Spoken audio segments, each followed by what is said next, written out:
my living as a performance coach to Wall Street, like maybe Gordon introduced at the beginning. And when I started out, I was actually in-house with a trading firm in the same role.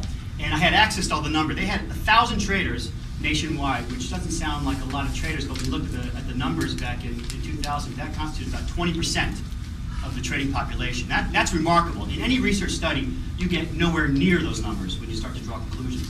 What I thought was compelling, I saw that the top 50 performers of the firm, the top 50 producers, out of that sampling, there happened to be 5 women. Well, that's not so remarkable, right? I mean, 5 women out of 50 top producers, big deal. What was remarkable was that out of 1,000 traders, there were only 20 women total in the firm. Now that's a remarkable number. And I said to myself, that can't be a flaw. That can't be a fluke. There's got to be something behind the way men and women operate and think about risk-taking. And I have always had that in the back of my mind. I've been very vocal in the media for years and years and years, and now I found people that had common beliefs about the same process. So my first question to kick it off is going to be, why do you think that women are actually underrepresented in the financial industry? Why is it that that is the case? You want to start, Jim? I think that it depends very much, at least in my experience, it depends on where on Wall Street women are underrepresented. And Gail, you can either confirm or deny, but I think women do play a pretty big role in asset management. I won't tell you what it used to be referred to at Goldman. No, yes, I will. It was called the female ghetto, which is where you went there. But the thing that was great was you could build a tremendous career in asset management, and it was more affordable than a lot of other areas. What's interesting to me is that in mid-management there are more women than men, even on Wall Street. But there's a couple of challenges. One is that women fall into what I call the pink ghetto. You call it the women's ghetto. I call it the pink ghetto.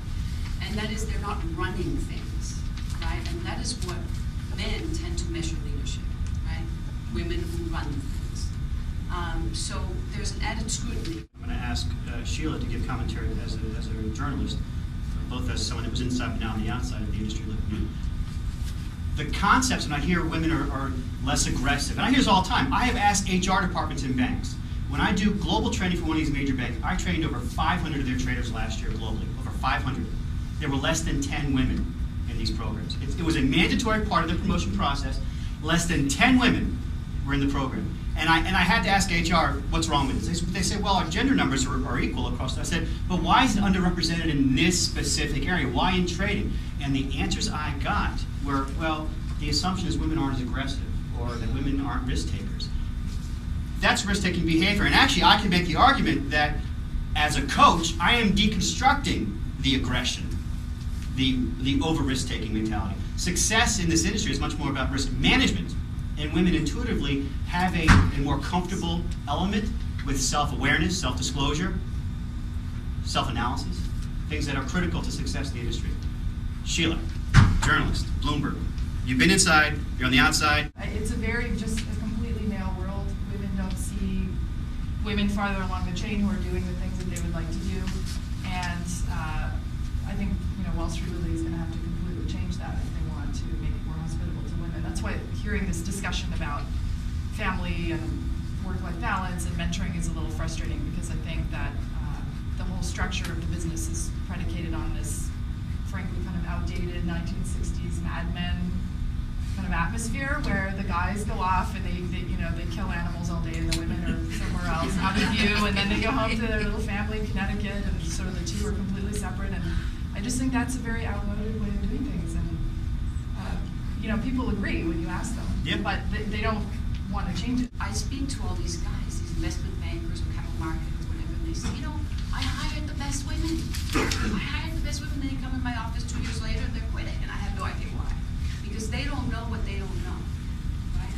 So we need to shift men's mindset to really raise their level of awareness. Stop with the assumption saying, if I just fix the numbers, everything will take care of them. Because we've been doing that for 30 years, right? Literally, almost 28 years. We've had this initiative to fill the pipeline. So something else has to happen. That something else is, I wish there was as many men in this room as there were women. We'll do that next time, okay? You can invite a male colleague. because we need to together solve this, and that's why I really love partnering with Doug, because he is that male voice. I'm a guy. That's We need more of those male voices, because the men have the best of intentions, right? There's just an incongruence between the intentions and the behavior in terms of the actions they're taking. So how can we enlighten that and create that incongruence? I meet with CEOs who they know that they want to, they just don't know what to do, and they want the fix-it mentality. Give me 3 things to do and I'll do them, right? Versus, no, you don't know what you don't know. And you got to create some awareness here so you understand how things impact women differently and what gender differences there are between men and women and how those strengths are vital to